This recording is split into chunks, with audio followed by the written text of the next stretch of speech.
से यहाँ आ रहे हो। आज पूरी दुनिया में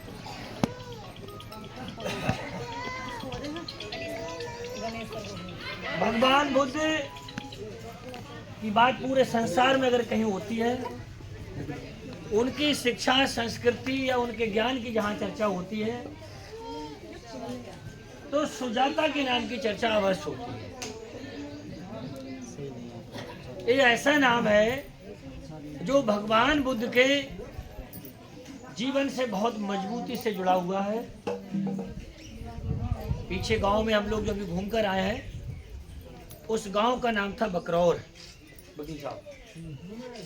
उस गांव का नाम था बकरौर, और उसी बकरौर गांव के सेठ, कोई व्यापारी, कोई मुखिया मुकद्दम रहे होंगे, उनके परिवार की बहू बनने का सौभाग्य सुजाता के पास में था, और ये यादव परिवार से बिलोंग करते।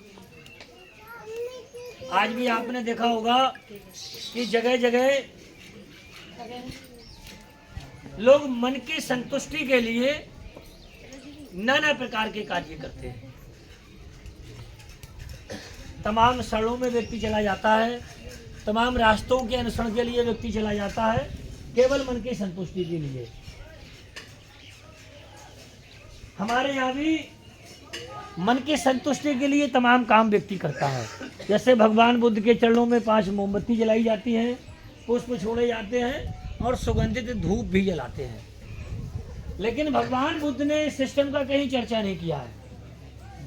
कहीं उन्होंने चर्चा नहीं की है कि मेरे ना होने के बाद घनसार तम दीपेन तम धनसनात लोक दीपम संबुद्धम पूजामी तमोनंदम, कि मोमबत्ती मेरे आगे जलाई जाए या कोई सुगंधित धूप जलाई जाए। लेकिन फिर भी व्यक्ति मन की संतुष्टि के लिए एक काम करता है कि शायद मैं यदि ऐसा काम कर दूंगा तो मेरा ये काम पूरा हो जाएगा। तो ठीक उसी प्रकार ये जो बट वृक्ष हम लोग देख रहे हैं, ये काफी जीर्ण हो चुका है। पिछले 20-22 सालों से हम यहाँ आ रहे हैं, और न जाने कितने वर्षों से लोग यहाँ आ जा रहे हैं। हो सकता है मूल शाखा ना हो, उसकी दूसरी शाखा हो, लेकिन संभवतः जगह वही है। भगवान बुद्ध ज्ञान की खोज में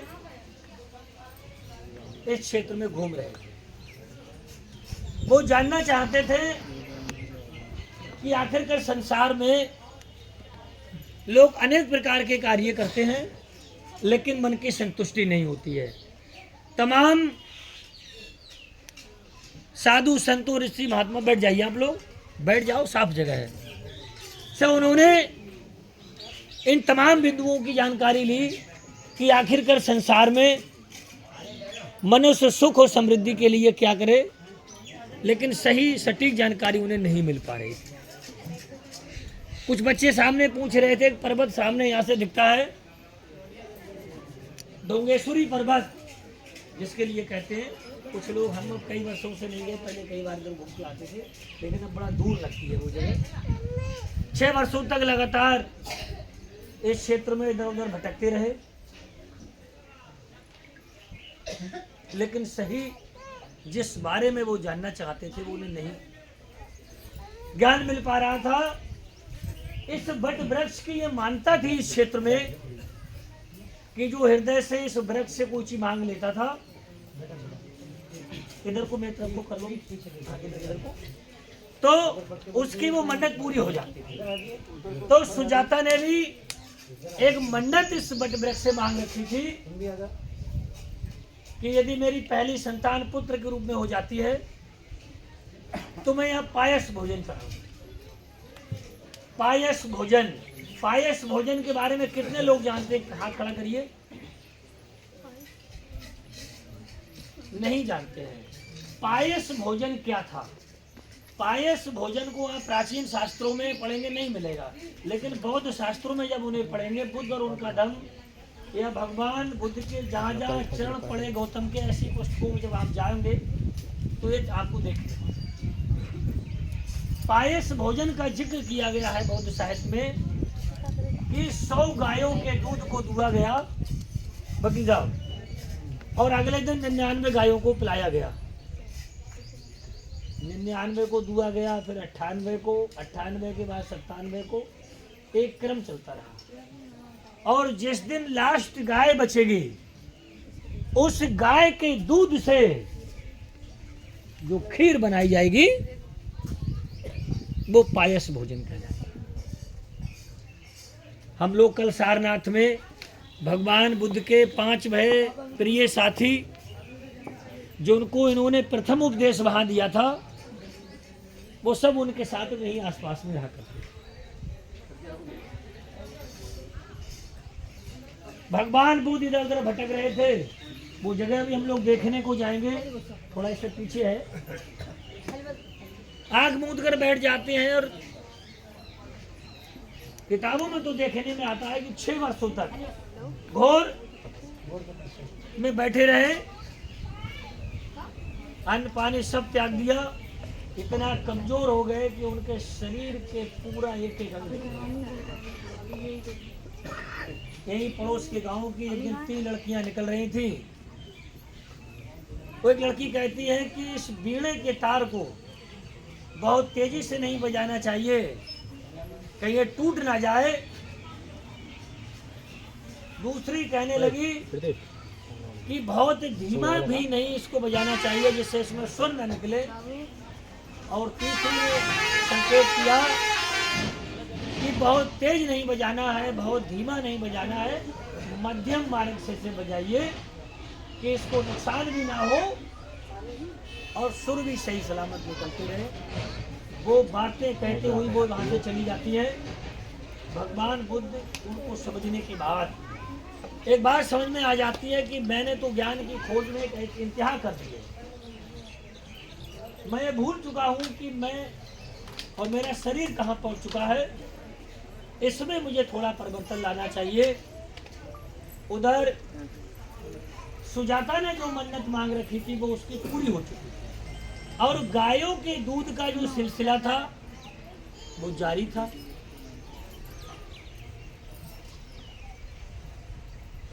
दूध दुआ जा रहा था, पिलाया जा रहा था। जिस दिन लास्ट गाय के दूध से सुजाता ने खीर बनाई और एक सोने के पात्र में, वकील साहब ऐसा ही हम लोगों को पढ़ने में मिला है कि सोने के पात्र में अपनी सखियों के साथ वो खीर लेकर आती है। उधर भगवान बुद्ध उस जगह से उठते हुए, टहलते टहलाते हुए इस वृक्ष के पास में बैठ जाते हैं। सुजाता को ये पता नहीं था कि खीर खाने के लिए कोई वहां बैठा है, वो तो वृक्ष पे चढ़ाने के लिए ला रहे हैं। सुजाता जब यहाँ आती हैं तो उन्होंने देखा कि यहाँ तो एक साक्षात्कार देव मूर्ति कोई इंसान बैठे हैं। लंबा कद, जो प्रज्ञा थी, सर था ऊंचा उठा हुआ था, कान बहुत लंबे थे, हाथ बहुत घुटनों से नीचे थे, यानी 32 लक्षण जो आम मनुष्य के जीवन से अलग होते हैं उनके शरीर में दिख रहे थे। तो सुजाता ने कहा कि मैं तो इस वृक्ष को अर्पित करने के लिए एक खीर लाई थी, और साक्षात्कार देव पुरुष मेरे सामने प्रकट हैं, तो वो उन्हीं के चरणों में वो खीर को रख देती है।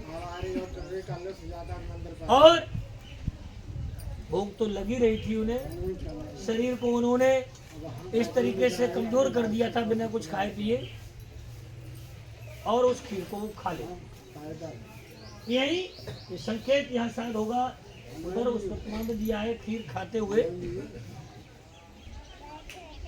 वह सारनाथ वाले उनके 5 साथी भगवान बुद्ध को यहाँ खीर खाते देख उनके दिमाग में बात आ जाती है कि भैया अब ये भटक चुके हैं अपने रास्ते से, और हम तो सोच रहे थे इनके रास्ते पे हम लोग चलते हुए बहुत आगे जाएंगे, लेकिन अब शायद कि जिस उद्देश्य के लिए निकले हैं वो पूरा नहीं कर पाएंगे, और उनसे नाराज होकर उनका साथ छोड़कर वो चले जाते हैं रसी पतन मृग गाँव की तरफ,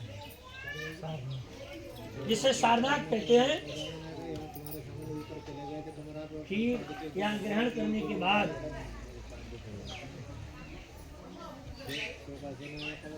सामने जो नदी हम लोग देखने अभी चलेंगे, वहां जल ग्रहण करते हैं और उस पात्र को वहीं छोड़ देते हैं। उस पात्र को वहीं छोड़ देते हैं। पात्र को छोड़कर जैसे ही भगवान बुद्ध पीछे को बढ़ते हैं, तो वो पात्र उनके पीछे पीछे पानी के प्रवाह को काटते हुए उनके साथ में चला रहा है। कुछ कदम आगे बढ़ने के बाद उन्होंने पीछे मुड़ के देखा कि ये पात्र तो मेरे पीछे आ रहा है, हो सकता है इसमें कोई वजह हो सकती है।